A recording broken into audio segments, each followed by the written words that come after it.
Dear students of class 11th, you are knowing that I am continuing to send video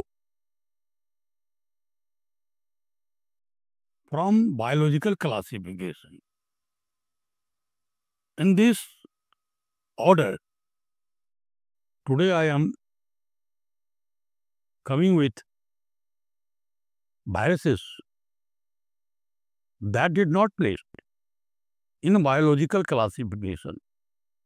So, there is a brief account I am going to deliver. Virus के बारे में आज मैं बताऊंगा। Virus क्या है? अति सूक्ष्म जीव। इसको कुछ लोग नॉन लिविंग भी कहते हैं और कुछ लिविंग भी कहते हैं। ये डिस्प्यूट का विषय है। अब है कि वायरस, वायरोइड और लाइकेन, ये तीन जो है ये सेलुलर ऑर्गेनिज्म है। आप जैसा कि जानते हैं अभी तक कि यूनिसेलुलर और मल्टी सेलुलर ऑर्गेनिज्म, लेकिन उससे पूर्व ये क्या हो गया? ए सेलुलर।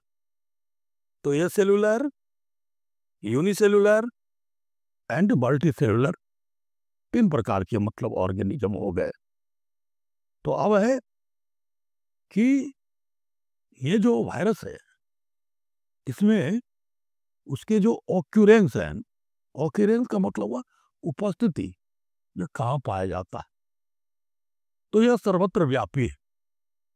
सर्वत्र व्यापी का मतलब हो गया कॉस्मोपॉलिटन।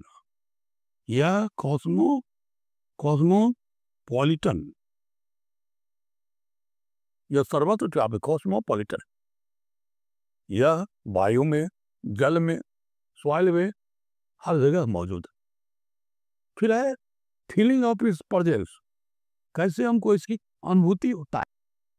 तो इसकी अनुभूति होती है जब हम कोल्ड से पीड़ित होते हैं, इन्फ्लुएंजा होता है, फ्लू होता है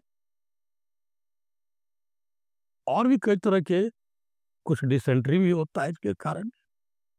तो इस तरह की जब स्थिति आती है, अर्थात हमारी लाइफ में वायरस के द्वारा जो इल इफेक्ट आता है, तो हम अनुभव करते हैं वायरस के, है ना, प्रेजेंस की जो है हम क्या करते हैं? अनुभव करते हैं। ये हम लोगों को जरूर ये एक्सपीरियंस हुआ होगा। अब है कि वायरस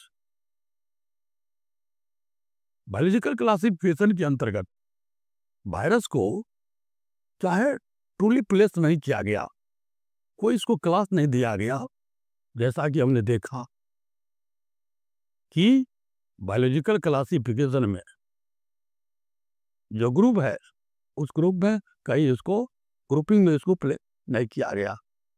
कारण क्या है इसका? तो इसका कारण है कि यह जो है नॉन लिविंग है, यह ट्रूली लिविंग नहीं है, इसलिए विवाद है ट्रूली।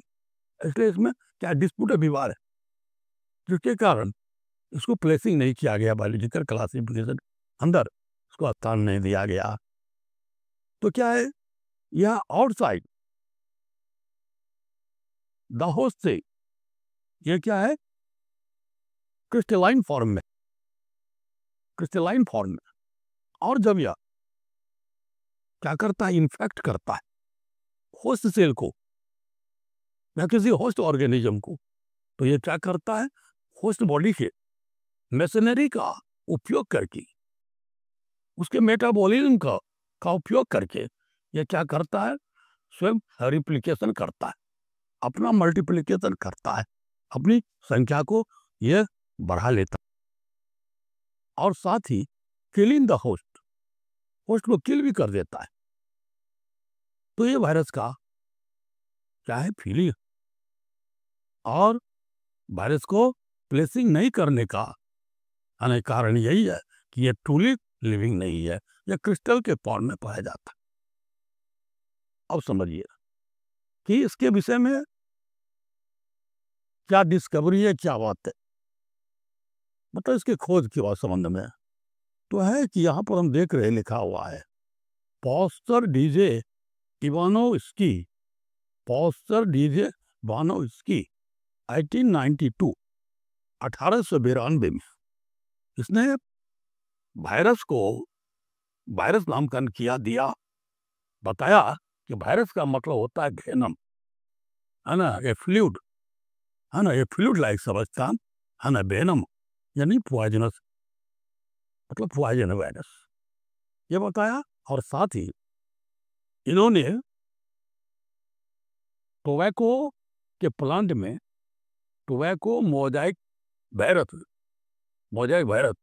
को माइक्रोब्स के रूप में, है ना, इन्होंने डिमॉन्स्ट्रेट किया, बताया कि ये जो टोबैको में जो रोग होते हैं मोजाइक डिजीज, यह माइक्रोब्स के कारण होता है। और ये माइक्रोब्स क्या है, ये वायरस है। और ये वायरस क्या है, मोर स्मॉलर देन द बैक्टीरिया, ये बैक्टीरिया से भी छोटे, स्मॉलर। कैसे? Since it passes through the bacteria filter, bacteria का जो फिल्टर है ना, उस फिल्टर से होकर के यह पार कर जाता है, बैक्टीरिया ने पार करता है, पार कर जाता है, तो इसलिए यह बैक्टीरिया से भी स्मॉलर। ये तीनों ने कहा, ये डीजे इवानोव्स्की ने 1892 में इन बातों को रखा। अब उसके बाद MW बेजरिनेक 1898 1891 में इन्होंने क्या कहा, इन्होंने कहा कि जो इन्फेक्टेड टोबैको का जो प्लांट, उसके जो सेब था, उस सेब को उन्होंने नामकरण किया, कहा ये इन्फेक्शियस है, और उस सेब को, मतलब उस रस को उन्होंने क्या नाम दिया,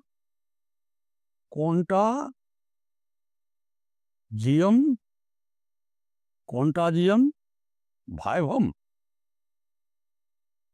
फ्लूइडियम, यानी इसका मतलब हुआ इन्फेक्शियस फ्लूइड, यानी इस टोबैको में जो फ्लूइड पाया जाता है, लिक्विड सब्सटेंस है, वह क्या है, वह कंटाजियम वाइवम फ्लूइडियम कहलाता है, और यह इन्फेक्शियस है, यह इन्फेक्ट करता है, उन्होंने कहा। अब इसके बाद WM स्टेनले इन्होंने 1935 में बताया कि वायरस क्या है, यह क्रिस्टलाइन इन स्ट्रक्चर, यह स्ट्रक्चर में क्या है, क्रिस्टलाइन, और मेडअप ऑफ प्रोटीन, ये किसका बना है, यह प्रोटीन का बना है। और कहां पर, तो आउटसाइड द सेल, होस्टसेल के बाहर यह प्रोटीन का बना हुआ है, यह क्रिस्टलाइन से नॉन लिविंग फॉर्म। और साथ ही ये क्या है, पैरासाइट होता है, पैरासाइट भी होता है, ये ऑब्लिगेट पैरासाइट, ये क्या है, obligate parasite.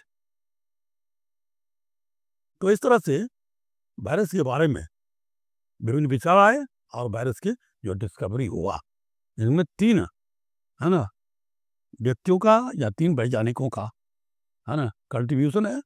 Poster DJ Ivanovsky 1892, MW बेजरिनेक 1898, WM Stanley 1935। इस बात को आप समझ गए, भली बात। अब कहता है कि इसके जेनेटिक मटेरियल क्या है। जेनेटिक मटेरियल का मतलब हुआ इसमें आनुवांशिक पदार्थ क्या होता है। तो हम सभी जानते हैं कि आनुवांशिक पदार्थ के रूप में क्या है, RNA और DNA। आप पढ़ेंगे RNA और DNA आता है। तो वायरस में जेनेटिक मटेरियल क्या है, वो RNA एंड DNA, RNA और DNA, नॉट DNA। मतलब या तो आरएनए होगा या डीएनए होगा। No viruses consist both RNA and DNA. किसी वायरस में दोनों नहीं होगा, या तो आरएनए होगा या डीएनए होगा जेनेटिक मटेरियल के रूप में। जेनेटिक मटेरियल का मतलब अनुवांशिक पदार्थ। ये अनुवांशिक पदार्थ क्या होते हैं? माता पिता के या उसके पेरेंट के और एंसेस्टर को, कैरेक्टर को एक पीढ़ी से दूसरे पीढ़ी में ले जाते हैं।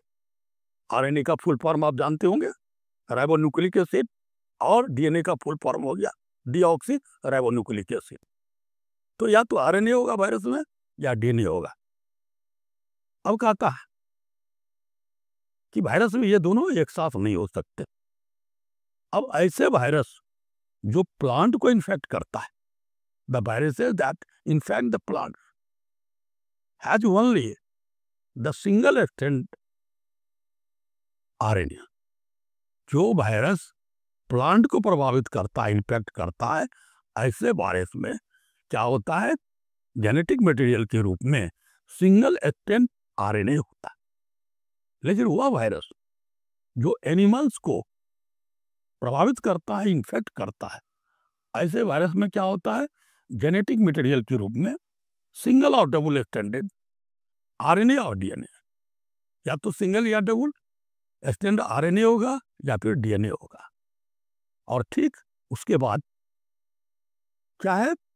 ऐसे वायरस जो बैक्टीरिया को इन्फेक्ट करते हैं, जो बैक्टीरिया को प्रभावित करते हैं, ऐसे वायरस में क्या होता है?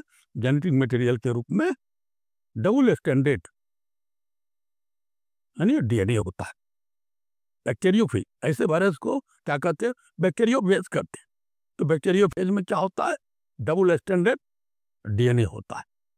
तो आप समझ गए इस बात को कि किसी भी मतलब वायरस में डीएनए या आरएनए में से कोई एक होगा, और प्लांट को जो प्रभावित करता है उसमें सिंगल स्ट्रैंड आरएनए होता है, और सिंगल स्ट्रैंड आरएनए होता है, और जो एनिमल्स को प्रभावित करता है उसमें सिंगल या है ना डबल स्ट्रैंडेड आरएनए और डीएनए होगा।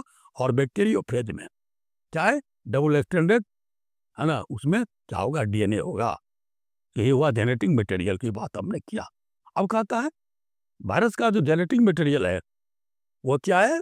वह इन्फेक्शियस होता है, याद रखना, जिसके कारण रोग होता है, इन्फेक्शियस होता है। और ये क्या? इन्फेक्शियस एजेंट्स है ना, पैथोजेन। अब इसके बाद आता है चरण कि वायरस का हाँ स्ट्रक्चर कैसा है, उसमें छूट गया यहाँ पर। एक नंबर यहाँ पर 5 नंबर में देना चाहिए वायरस का स्ट्रक्चर। वायरस की रचना कैसी है? Structure of the virus. Virus की रचना कैसी? और तो वायरस की रचना क्या है? यह प्रोटीन का बना है। प्रोटीन का इसमें कोट होता है, और इस प्रोटीन के कोट को क्या कहते हैं? कैप्सिड कहते हैं। ऐसा कि पहले मैंने बताया वायरस क्या है? क्रिस्टलाइन फॉर्म में है, कण के रूप में, रवा के रूप में, क्रिस्टल के रूप में है। और इसमें इस क्रिस्टल पर क्या होता है? प्रोटीन के क्रिस्टल है ना, एक कोट होता है, जिस कोट को कैप्सिड कहते हैं, यहाँ पर दिया हुआ कैप्सिड कहते।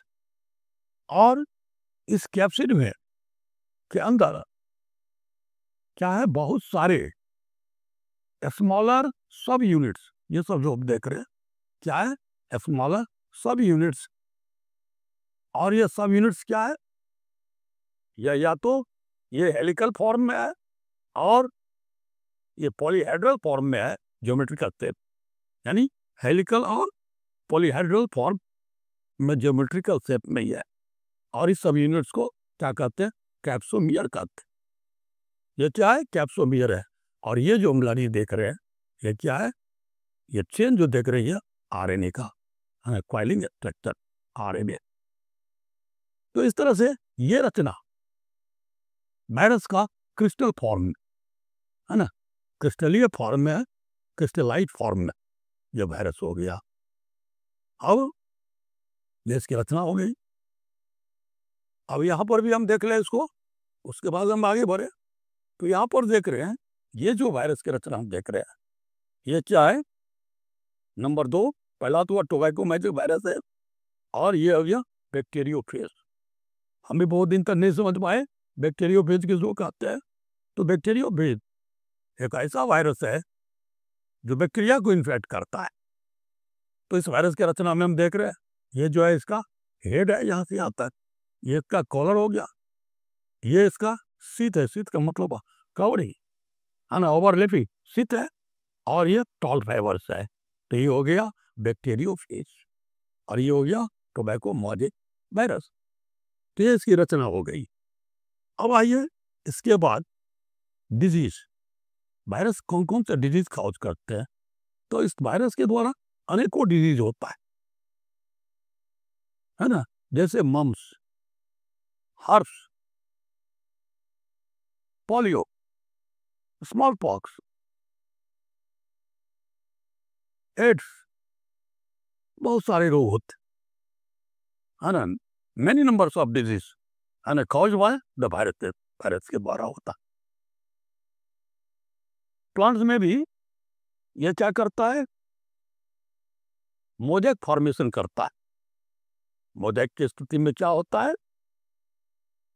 प्लांट में कर्लिंग होता है, लिप में वेन्स का क्या होता है? वेन क्लियरिंग करता है, कर्लिंग होता है, येलोइंग होता है, ड्वार्पिंग होता है, और एक्सटेंडेड ग्रोथ का ग्रोथ रुक जाता है। ये सभी कॉज करते हैं कौन? वायरस। इस तरह से वायरस प्लांट में भी, एनिमल में भी, और यहाँ तक कि ये बैक्टीरिया को भी इन्फेक्ट करता है। तो इस तरह से हमने वायरस के विषय में आपको एक ब्रीफ अकाउंट दिया, संक्षिप्त, जो इसकी मूल बातें हैं उसको मैंने बताया एनसीईआरटी के आधार पर। और ये बहुत ही इंपॉर्टेंट है एक जीव विज्ञान के छात्र के लिए।